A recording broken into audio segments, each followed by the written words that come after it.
हे आम्ही नियोजन केलं आणि रोजचं आंदोलन करून ही ट्रॅफिक काय सोल्युशन निघणार नाही म्हणून सोल्युशनवर या ट्रॅफिकवर सोल्युशन कसं काढायचा या बाबतीत एक उत्तम चर्चा झाली आणि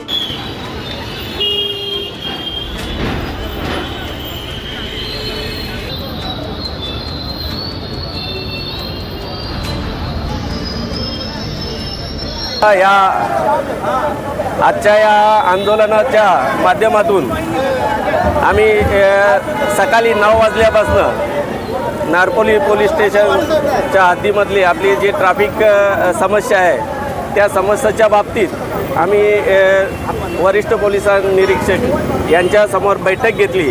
जवळजवळ 2 तास ही बैठक चालली आणि या बैठकीमध्ये या ट्रॅफिकबद्दल कसं सोल्युशन निघेल हे आम्ही नियोजन केलं आणि रोजचं आंदोलन करून ही ट्रॅफिक काय सोल्युशन निघणार नाही म्हणून सोल्युशनवर या ट्रॅफिकवर सोल्युशन कसं काढायचा या बाबतीत एक उत्तम चर्चा झाली आणि या चर्चेला जे रूप आले ते एकदम खरोखरच सर्वच जे आंदोलनकर्ते होते त्यांनी देखील मान्य केलं की खरोखरच ट्रॅफिकबद्दल सोल्युशन ह्या पद्धतीत जर निघत असेल तर आम्ही सहकार्य करायला तयार आहोत आणि आजचं आंदोलन हे आम्ही करत नाही आणि या 8 दिवसात तुम्ही याबद्दल सोल्युशन काढा अशी त्यांची अपेक्षा आहे। ते ह्या आंदोलनात आम्ही देखील सहभागी असतो परंतु रोजच्या आंदोलनामुळे इथल्या शालकरी मुलांना तसेच इथं बिझनेस किंवा जे कामगार वर्ग आहे ह्या लोकांना रोज 2-2, 3-3 तास या ट्रॅफिकमध्ये उभं राहावं लागते म्हणून आम्ही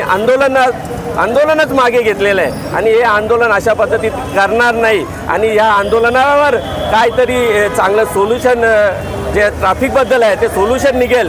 त्याचबरोबर इथल्या गोडाऊन धारकांना कंपाऊंड मालकांना स्थानिक लोकांना घेऊन जे आतमधले जे गोडाऊनचे किंवा कंपाऊंडचे रोड आहेत ते रिपेअरिंग करण्यासाठी आम्ही त्यांना विनंती करणार आहोत आणि ते जर रिपेअरिंग झाले तर बरेचसे ट्रॅफिकची समस्या सुटेल आणि इथले जे काय ट्रॅफिक जे वर्कर लोक कमी आहेत त्याबद्दल देखील आम्ही त्यांच्याशी चर्चा केली आणि त्यांना सांगितलं की आणखीन काहीतरी इथं फौजफाटा वाढवा जेणेकरून ट्रॅफिक कमी करता येईल आणि त्यांनी ते सहकार्य करण्याचं आम्हाला आश्वासन दिलेलं आहे।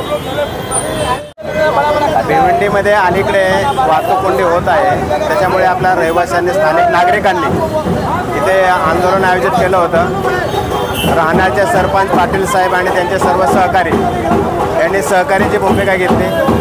सदर रस्त्यांना भरपूर सध्या पावसामुळे खड्डे पडलेले आहेत। त्या खड्ड्याचा इश्यू कसा मिटवायचा तो शासकीय पातळीवर आम्ही प्रयत्न करणार आहोत। काही ठिकाणी अतिक्रमण झालेले आहेत चौकात ते अतिक्रमण काढण्यासंदर्भात ग्रामपंचायत आणि पोलीस दोन्ही मिळून आम्ही ते कारवाई मोहीम सुरू करणार आहोत होता। त्याचे अतिक्रमण काढल्यानंतर वाहतूक करण्यास सुरू होणार आहे। परंतु या भागामध्ये रॉंग साईड बरेच वाहतूकदार येत आहेत। ते गावागावातून आणि नागरिकांना आम्ही आवाहन करत आहोत की रॉंग साईडने कृपया कोणी येऊ नये जेणेकरून ट्रॅफिक समस्या अजून निर्माण होणार नाहीत। ते सर्वांना आपल्या माध्यमातून विनंती करतो की रॉंग साईड कोणी येऊ नये आणि प्रशासनाला सहकार्य करावं। ग्रामपंचायत आणि पोलीस दोन्ही मिळून यामध्ये ट्रॅफिक होणार नाही त्याची दक्षता आम्ही घेत आहोत। Speed news Bharat.